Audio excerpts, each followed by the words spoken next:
കഴിഞ്ഞ മാസം 25-നായിരുന്നു റംഷീനയെ ഭർത്താവ് ഫൈസലിന്റെ വീട്ടിൽ തൂങ്ങി മരിച്ച നിലയിൽ കണ്ടെത്തിയത്.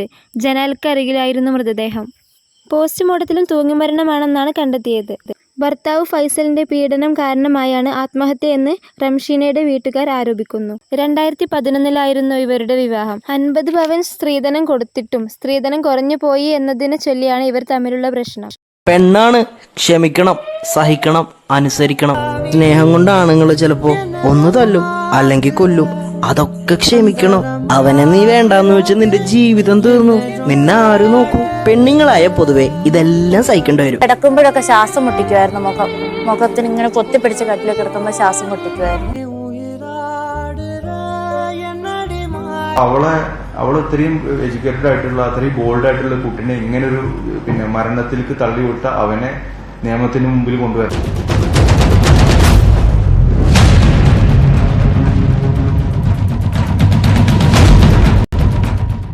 പിന്നെ ഈ കുട്ടിക്ക് ആദ്യം മുതലേ പീഡനങ്ങൾ തന്നെ. അവർ ഈ പണ്ടം പോരാ, അവരെ കുടുംബത്തിലൊക്കെ അത്ര പണ്ടുണ്ട്, ഒരുപാട് കൊടുന്നവരാണ്, അങ്ങനെ ഇങ്ങനെ എന്നൊക്കെ പറഞ്ഞ് അവരെപ്പോഴും പ്രശ്നങ്ങൾ ഉണ്ടാക്കിയിരുന്നു.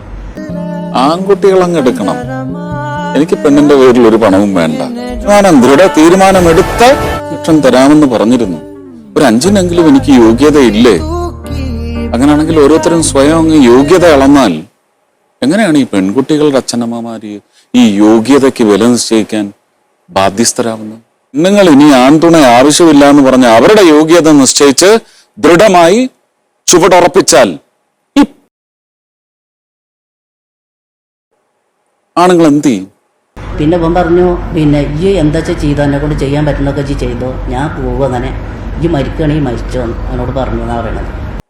ആണുങ്ങൾ എന്ത് ചെയ്യും? അച്ഛന്, സുരേഷ് ഗോപിയല്ല, ഈ അച്ഛനെ കണ്ടോളൂ, മനസ്സിലാക്കും. നിന്റെ ജീവിതമാണ്, തീരുമാനിക്കാനുള്ള പൂർണ്ണ അവകാശം നിനക്കാണ്. എന്തു തന്നെയായാലും ഞങ്ങൾ നിന്റെ കൂടെയുണ്ട്. ഇങ്ങനെ പറയാനും കൂടെ നിർത്തി ചേർത്ത് പിടിക്കാനും ഒരാളുണ്ടെങ്കിൽ ഈ കൂട്ടുകാരി ഇന്ന് നമ്മളെ വിട്ടു പോവില്ലായിരുന്നു.